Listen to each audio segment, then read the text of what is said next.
that down, let's talk about this, shall we? Of course, Deadpool and Wolverine, number one again at the box office, by the way, this past weekend.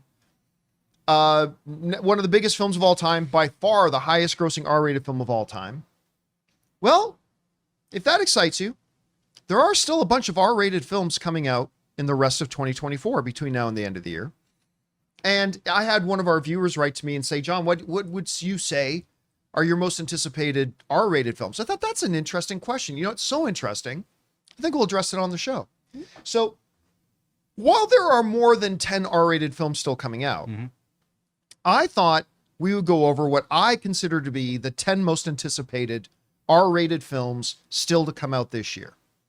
And they're in no particular order except for number 1 and 2.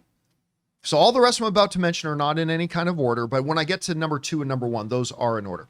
I'm going to start off by saying this. A film that did not make the list, but I have to at least give honorable mention to, is Francis Ford Coppola's Megalopolis. I'm sorry, I can't get that excited for it. I can't. I think the trailers look jumbled and ridiculous, and I'm not hearing great things about it. Well, John, why even give it an honorable mention? Because it's Francis Ford Coppola. I can't not at least give it an honorable mention. So I will be going to go see Megalopolis, but it's not going to make my 10 most anticipated R-rated list. All right, let's start off with this. Remember, these first bunch are in no particular order. Going to start off with the upcoming Dave Bautista film, The Killer's Game. They first showed us previews for this at CinemaCon. And you know what? Does this look like an Oscar winner? Absolutely not. But it looked like fun. You know what it reminded me of? What was it? What was the one with John Cusack? Point Blank. Gross Point Blank. Gross Point Blank. That's it. I love Gross Point Blank. So did I. It's got a little bit of a Gross Point Blank kind of feel to it. I love seeing Dave Bautista and Pom Klementieff, who of course are Drax the Destroyer and Mantis in Guardians of the Galaxy, seeing them together again. I think this is going to be a fun little movie. I don't think it's going to be awesome. I don't think it's going to be a movie we talk about for 5 years, but it looks like it's fun. So I'm going to put that on the list. Next up, one I am very excited about, Robert Eggers' Nosferatu. This is the guy who did Witch, who did The Lighthouse, who did The Northman, that's my favorite movie of his is Northman. And now he's got Nosferatu coming. The trailer looked baller. Cannot wait to go see this. So Nosferatu. Next up, some of you may not have even heard of this. Memoir of a Snail. I hadn't. I was like, what? This has been playing the festival circuit, and it's coming out later this year. It currently holds a 100% on Rotten Tomatoes. Now, granted, there's not a lot of reviews, but the reviews that are included are Variety, Deadline, The Hollywood Reporter, Guardian, and they're all praising it. If you haven't seen the trailer, go watch the trailer. There's a great line in it, beautiful line in it that says this: life can only be understood backwards, but has to be lived forwards. Life can only be understood backwards, but has to be lived forwards. I love that line. It looks charming and endearing. And it was kind of surprising to find out that it's rated R. So I don't know what other kind of stuff they're going to have in it, but that looks great. Memoir of a Snail is on my list. Also, up next, speaking high critic ratings, this one has a 92% right now. In what a lot of critics are saying is Demi Moore's best performance of her career, The Substance. I watched the trailer for this a couple days ago, and I can't wait to watch this. So the principle looks kind of straightforward, right? Demi Moore is an aging Hollywood star that she's realizing the older she gets, she's becoming less relevant. So she gets offered this drug that I don't know if it just makes her younger or even I don't know if she's supposed to look like a younger version of herself or she's just like a totally new person.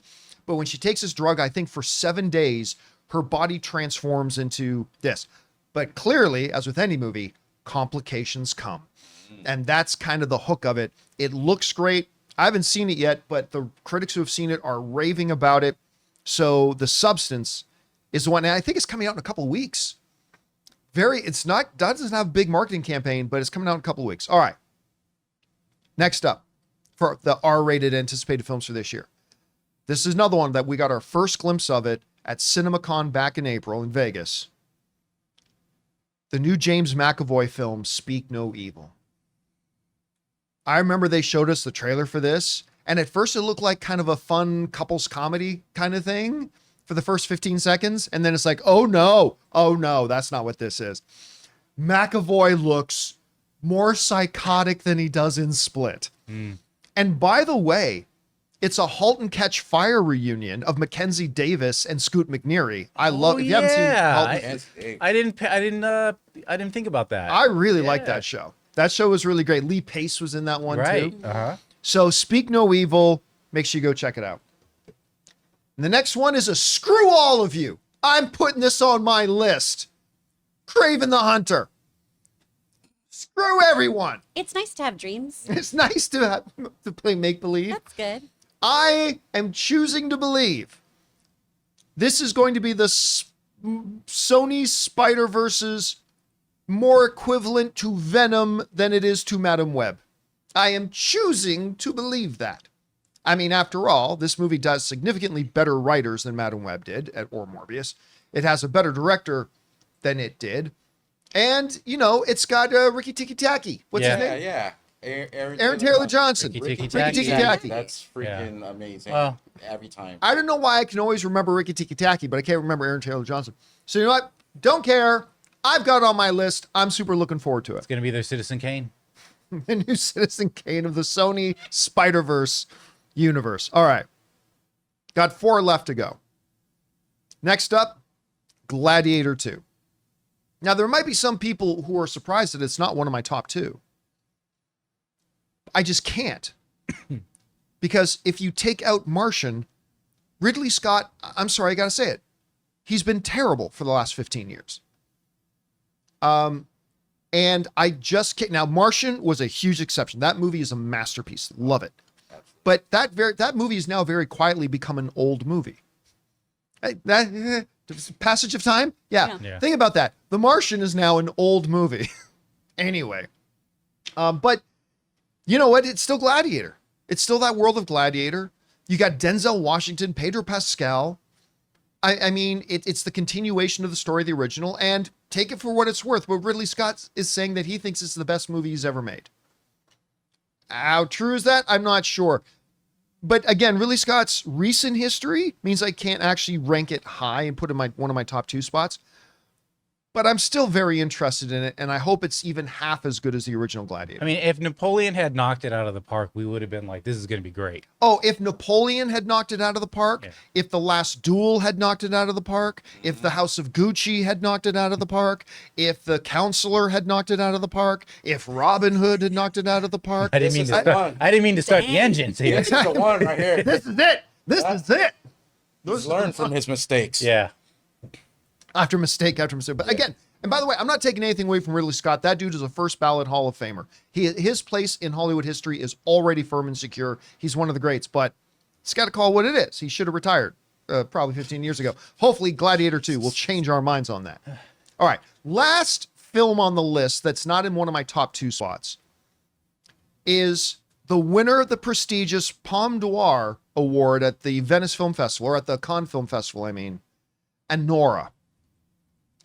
This looks like a more modern, more R-rated Pretty Woman in a way, where a young stripper / sometimes prostitute, dancer, sex worker. Oh yeah, sex worker, who has the son of a Russian crime family, maybe fall in love with her and wants. I mean, so there's something precious kind of about it. But at the same time, it looks like it could get very, very dark. Yeah, I'm a little nervous about this. Again, winning the Palme d'Or this is the same award that Parasite won a couple of years ago, right? That means this movie is no joke. And so, you know what? I saw the trailer for it. I'm down. I mean, I think it looks really, really interesting depending on how they take that dark twist. Anyway, that leads us into our top 2. Remember, all the other ones were in no particular order. Here's my top 2. In my number 2 spot, screw all ya, Venom: The Last Dance. Yeah. I'm actually excited about that. I'm so excited for this really movie. Excited. I love Venom. I love Venom. And I think I love the trailer for this. I mean, I don't care. Some people groaned at it, but when they look at the horse and goes, how fast can you make that go? And Venom's like, only one way to find out. Or how fast can you make it go without killing it? Right. Only one way to find out. Boom. I love that. I love the other 2 Venom movies. I mean, 1 more than 2. 2 was a dip down, but I still enjoyed it. But I loved 1. And I'm excited for this last one. So Venom: The Last Dance is number 2. No surprise to anybody, though, what my number 1 is. Joker, Folie à Deux, Joker 2. I absolutely adored the first one. You brought back the same team to make this one. You added Lady Gaga to it, who, you know what? She's become one of the great exceptions to music stars making the transition. Granted, she grew up in drama her whole life, but still one of the few musicians who's been able to really awards level, been able to make that transition. Not many have. Where like her performance in A Star Is Born and whatever we may think about House of Gucci, she was great in it. And I think she's going to do great here. So that is my number 1. So just to recap quickly, here's the 10.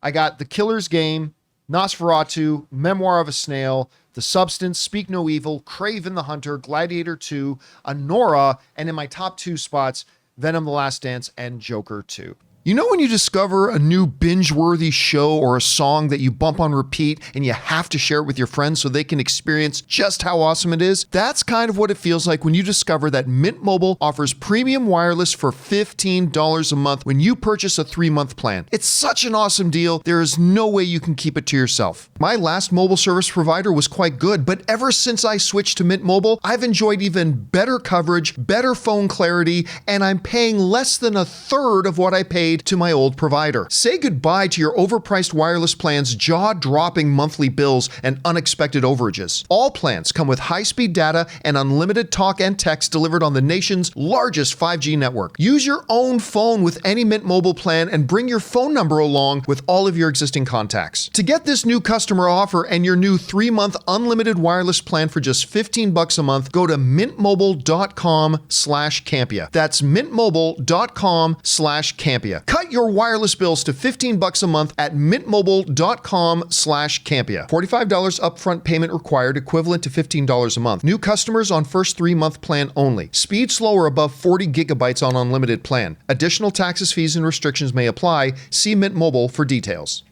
Chris, I want to just check with you. Is there any that you might add to the list that I left off, or are there any here that really stand out to you? What do you think? Yes, there are 2 I would add to the list. One of which I think will surprise you. Actually, both of them might.